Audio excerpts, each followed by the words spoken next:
Қорқу сезімі адамға бостан-бос берілмеген қасиет.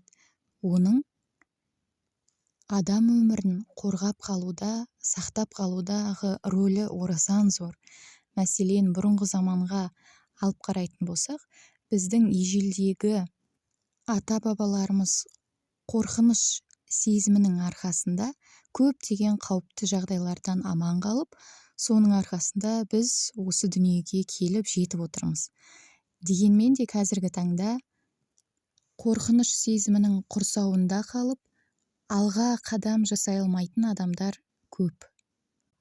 Мәселен, көбісі өзінің жұмысынан жалығып, жаңа қадам жасайын десе, бұндай жұмысты мен тағы да қайдан табам, немесе маған бұндай тұрақтылықты кім береді деген қорқынышпен отырған орында отыра береді.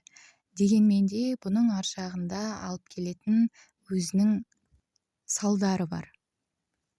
Ол не десеңіз, ол адам өзін өзі бақыттан айырады. Себебі ең бастысы адамның бұл өмірге келген мақсаты ол өзіне тиесілі өмірлік жолын жүріп өту керек. Егер де адам қорқыныштан бір орында тоқтап қалып, алға қадам жасамаса, ол ашуланшақ бола бастайды. Жалпы өміріне көңіл толмай, бойында агрессия көтеріле бастайды. Бірақ жаңа қадам жасайын десе, оған барлығы дұрыс болатынына кепілдік беретін ешкім болмағандықтан да ол қорқынышқа бой алдырып өз орында отыра береді. Бірақ шындығына келгенде, ойына орала беретін қорқыныш сезім ол тек оның иллюзиясы болып шығуы мүмкін. Мәселе осыда болып тұр ғой. Біздің ойымызға келе беретін әрбір қорқынышты ой өмірде жүзеге асады деген сөз емес.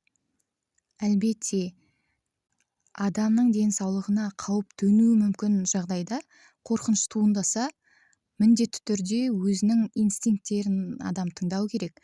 Бірақ иллюзорлы қорқынышқа адам ешқашанда бой алдырмау керек. Жаңа қадам бастау ол адамға жаңа тәжірибе, жаңа мүмкіндіктер алып келеді. Егер де адам қаласа, ол міндетті түрде бұған дейін қандай деңгейде болды, соған қайта орала алады. Яғни қорқыныш деген ол тек қана көбінесе адамның өмірінде иллюзия болып табылады.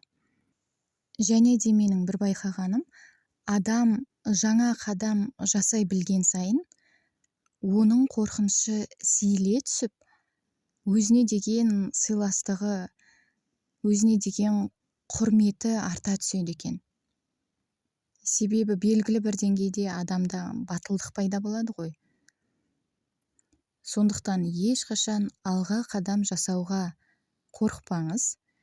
Егер де сіздің жаныңызда белгілі бір арман пайда болса, қайта-қайта осыны істеу керек еді деген бір ой пайда болса, оны міндетті түрде еш нәрсеге қарамастан жүзеге асырсаңыз, сіз қорқыныштан ғана айырылып қана қоймайсыз, сіз өзіңізге деген сыйластығыңыз, құрметіңіз арта түсіп, келешекте де жаңа қадам жасауға жігеріңіз көбейе түсетін болады.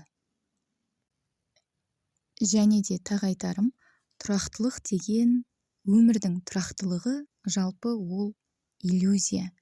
Өмірде еш нәрсе тұрақты емес, барлығы тұрақсыз, барлығы құбылмалы.